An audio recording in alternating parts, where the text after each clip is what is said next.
নমস্কার, আমি তরুণ ঘোষ। বাংলাদেশ ইস্যু থেকে ভারত নড়ছে না দেখে চিন্তিত ট্রাম্প এবং ক্ষিপ্ত ট্রাম্প অবশেষে সিদ্ধান্ত নিয়েছেন ভারতবর্ষের ওপরে স্যাংশন চাপাবেন। স্যাংশন কত 25-50 তো রয়েছেই। এর ওপরে আমি যেরকম বলেছিলাম উনি আরো 25, 50, 100, 200, 250, 300, 100, 2000, 5000 উনি চাপাতে পারেন। মানে ভারতবর্ষকে কোন ঠাসা করতে হবে, তবে ট্রাম্প বাবু থামবেন। কিন্তু নরেন্দ্র মোদী, আপনি যদি ট্রাম্প বাবু ব্যবসায়ী হয়ে থাকেন, নরেন্দ্র মোদী হচ্ছেন গুজরাটি আর ব্যবসায়ীর মধ্যে তফাৎ হলো, গুজরাটি তারা ব্যবসাটা খুব ভালো বোঝে আর রাজনীতিটাও খুব ভালো বোঝে।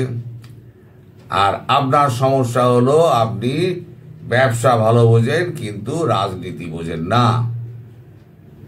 এই যে আপনি রাশিয়া থেকে ঘুরে এলেন, ঘুরে এসে পুতিনের কাছে মুখ কাটা যেটা খেলেন, মুখ কাটা খাওয়ার পর আরো তিনি খেপে গেলেন কোথায়, যখন নরেন্দ্র মোদী প্রকাশ্যে একটা টুইট করে বলে দিলেন যে পুতিনের সঙ্গে আমার প্রচুর কথাবার্তা হয়েছে এবং ভেতরে কি কি কথাবার্তা হয়েছে তিনি আমার সঙ্গে শেয়ার করেছেন।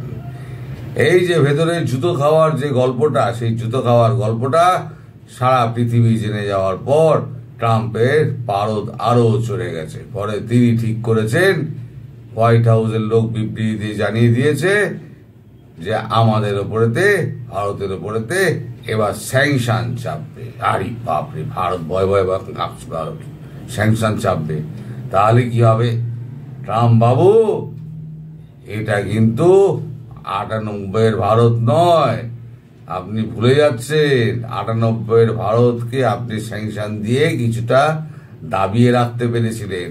তারপর সেই স্যাংশন উঠে গেল, বিল ক্লিন্টন এলেন, এসে তাজমহলে ছবি টবি তুললেন, সপরিবারে ওখানে দাঁড়িয়ে ফুচকা খেলেন।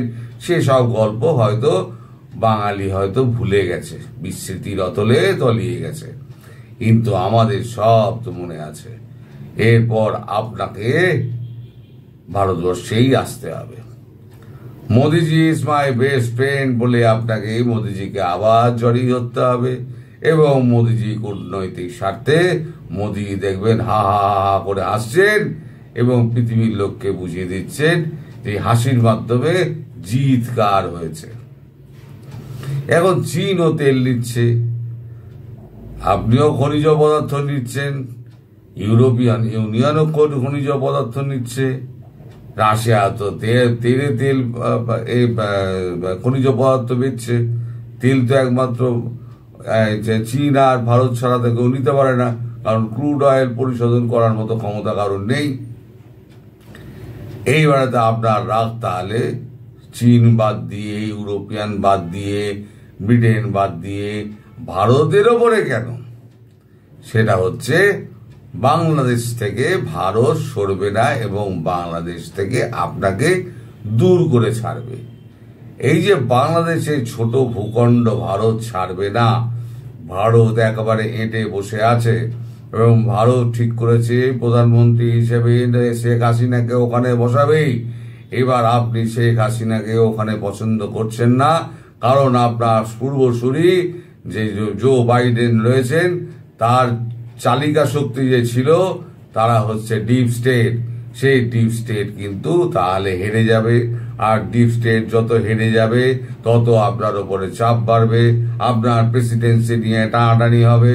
সুতরাং ভারতকে যত পারো দাবাও, কয়েক টন একেবারে এই চাপিয়ে দাও, স্যাংশন চাপিয়ে দাও, যাতে ভারতবর্ষ আর কোথাও না নড়তে পারে। কিন্তু আমেরিকা তো ওইটুকু রাষ্ট্র, মানে জনসংখ্যার দিক দিয়ে বলছি, আপনার জমি অনেক থাকতে পারে, জনসংখ্যার দিক দিয়ে বলছি আপনি ওইটুকু রাষ্ট্র। ভারতবর্ষ, চীন আর রাশিয়া যদি একসঙ্গে হয় তাহলে কিন্তু 1.5খানা আমেরিকা হয়ে যাবে। কারণ শুধু রাশিয়াতে 11টা টাইম জোন আছে, 11 টাইম জোন। এত বড় দেশ রাশিয়া, ইউএসএসআর ভাঙার পর, তারপরে চীন আছে, তারপরে ভারত আছে। কোথায় লড়বেন আপনি? বাংলাদেশ ইস্যু থেকে ভারত নড়বে না এবং শেখ হাসিনাকে প্রধানমন্ত্রী হিসেবেই বসাবেন। আপনার যদি 14 পুরুষের কোনো রকম ক্ষমতা হয়, ট্রাম্প বাবু, আপনি তাহলে রুখে দেখিয়ে দিন। আপনার রাগ তো ওখানেই, সে কোনো রকমেই ভারতকে ম্যানেজ করা যাচ্ছে না, আর মোদিজি ম্যানেজও হবেন না। কারণ সাউথ ইস্ট এশিয়াতে শান্তি আনতে গেলে আপনারা যে অশান্তি পাকিয়ে রেখে দেন, সেই সাউথ ইস্ট এশিয়াকে শান্ত রাখতে গেলে এখন মুক্তিযুদ্ধের সপক্ষে যারা আছে সেই লোকেদের বসাতে হবে। আর তার নেত্রী হচ্ছে শেখ হাসিনা। ফলে আপনি যতই চেষ্টা করুন না কেন ট্রাম্প বাবু, এই জায়গা থেকে তো আপনি তো মোদিজিকে, ভারতবাসীকে সরাতে পারবেন না। এবার আপনি কি করবেন? আপনার ডিপ স্টেট কি করবে তাও আমরা জানি। এখানে সমস্ত আমাদের যত প্রো লিবারেল রয়েছে, তারপরে যারা আমাদের ভেতরে যারা লেফটিস্ট রয়েছে, তাদেরকে দিয়ে আপনারা বিভিন্ন রকমের কাজকর্ম করাবেন। হাঙ্গার লিস্টে আমাদের ভারতবর্ষের নাম উঠে আসবে, হ্যাপিনেস লিস্টে সব থেকে নিচে নেমে আসবে আমাদের নাম। আমাদের দারিদ্রতা নিয়ে আবার হাসি ঠাট্টা শুরু হবে। কিন্তু ওই বাংলাদেশের বাঙ্গু জনগণ ছাড়া পৃথিবীর সব মানুষ জানে, একেবারে ছোট থেকে বড় অবধি, যে ভারতবর্ষের শক্তি আজকে কোথায় গিয়ে পৌঁছেছে। চতুর্থ অর্থনীতি এবার মুডির হিসেব অনুযায়ী সেটা 2026 ফেব্রুয়ারি মার্চের মধ্যে তৃতীয় অর্থনীতি হয়ে যাবে। কারণ সামনে আছে কেবল জার্মানি, তার অর্থনীতি কত? 4.6, আর ভারতের অর্থনীতি 4.4, মানে 0.2 এর তফাৎ আছে। এই 0.2 এর তফাৎটা এই 4-5 মাসের মধ্যে শেষ হয়ে যাবে। কারণ দাবিয়ে তেল কিনছে, এখন দাবিয়ে তেল কিনছে। আমি আগের দিন একটা ভুল তথ্য আপনাদের দিয়েছিলাম যে আগে 1.4 বিলিয়ন ব্যারেল আনা হতো, খবরটা আমি ঠিক বলিনি। 1.4 মিলিয়ন ব্যারেল আগে আনা হতো, এখন সেটা 2 মিলিয়ন ব্যারেল পার ডে করা হয়েছে। আর আপনার ওখান থেকে যারা তেল নেয়, এই তেল পরিশোধন করে এভিয়েশন ফুয়েল কারা করে জানেন? এই এভিয়েশন ফুয়েল করে নায়ারা আর জামনগরের রিলায়েন্স। আপনারা নায়ারার ওপরে আপনারা স্যাংশন চাপিয়ে দিয়েছেন, আপনাদের এখন রটানো হচ্ছে। কিছু ধনকুবের তারা এখানে প্রফিট করে যাচ্ছে, যেমন আদানি, আম্বানি প্রফিট করে যাচ্ছে। তা আপনার দেশে এই যে ফার্মা ইন্ডাস্ট্রি চালায়, টেক ইন্ডাস্ট্রি চালায়, আর্মস ইন্ডাস্ট্রি চালায়, যে বিলিয়নাররা রয়েছে, কই আমরা তাদের নিয়ে তো কোনো কথা বলি না। আদানি আম্বানিকে নিয়ে কথা বলে আপনি আবার যেটা করছেন সেটা হচ্ছে রাহুল গান্ধী অ্যান্ড সন্স, এবং এখানে লেফটিস্ট যারা রয়েছে তারা আবার মোদিজির পেছনে প্লাকার্ড নিয়ে হই হই করে নেমে যাবে। কিন্তু 140 কোটি দেশের মানুষকে আপনি ঘোরাতে পারবেন না। মোদিজির কিছু নেই, আপনার আগে পরে প্রচুর মানুষ রয়েছে, আপনার স্ত্রী রয়েছে, আপনার ছেলে মেয়ে রয়েছে, আপনার নাতিপুতি আছে, তাদের জন্য আপনাকে সম্পদ ক্রয় করে রেখে দিয়ে যেতে হচ্ছে, সম্পদ সৃষ্টি করে রেখে দিয়ে যেতে হচ্ছে। কিন্তু মোদিজির তো আগু পিছু কেউ নেই। মোদিজি যা করেন সেটা হচ্ছে ভারতবর্ষের মানুষের জন্য করেন। আজকে যদি আমাদের এখানে অর্থনীতি যদি ভালো হয়, তাহলে পরে তার এফেক্টটা পাবে ভারতবর্ষের 140 কোটি মানুষ। তাহলে কার স্বার্থ বেশি দেখবে?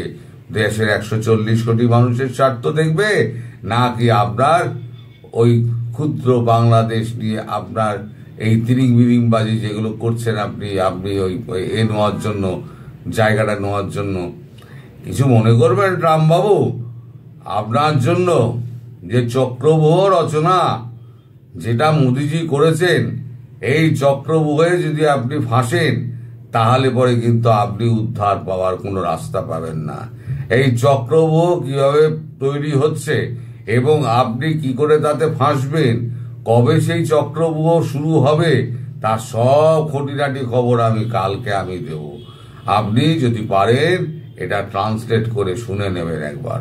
বায়াটা সব তো যায় এদিক ওদিক, আপনারা সব দেখেন। ইউটিউব যখন আপনাদের কাছে আছে, আপনারা সব এই সমস্ত দেখেন, মানে হিসেব নিকেশ আপনারা করেন, সব দেখে টেকে কে কি বলছে।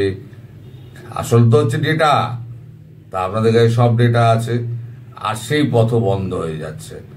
এবার আম্বানি আর আদানি দুই গোষ্ঠী মিলে এখানে ডেটা সেন্টার করছে। ভারতের ডেটা ভারতেই থাকবে, ভারতের বাইরে কোথাও যাবে না, সেই সিস্টেমও ভারত তৈরি করছে। ফলে আজকে থেকে 2 বছর বাদে আপনাকে গালে হাত দিয়ে বসে থাকতে হবে। আর আপনি যে এই যে নোবেল টোবেলের স্বপ্ন টপ্ন দেখছেন না, ভারতবর্ষকে টাইট মারতে পারলে আপনি নোবেল একটা জয় করে আপনাকে ডিপ স্টেট নোবেল দিয়ে দেবে। আপনি যদি পুরো টার্ম কমপ্লিট করতে পারেন না, সেটাই হবে আপনার কাছে নোবেল। চেষ্টা করে দেখুন যে আপনার প্রেসিডেন্সি বাঁচিয়ে যদি পুরো টার্মটা আপনি থাকতে পারেন। যদি থাকতে পারেন, জানবেন ওটাই হয়ে গেছে আপনার নোবেল। বাকি কিছুর জন্য আপনি অপেক্ষা করবেন না, আপনার জন্য খুব দুর্দিন অপেক্ষা করছে। এই যে আপনার দেশের পাশে কোনো দেশ কিন্তু নেই, সব একে একে এসে কিন্তু ভারতবর্ষের পাশে দাঁড়াচ্ছে।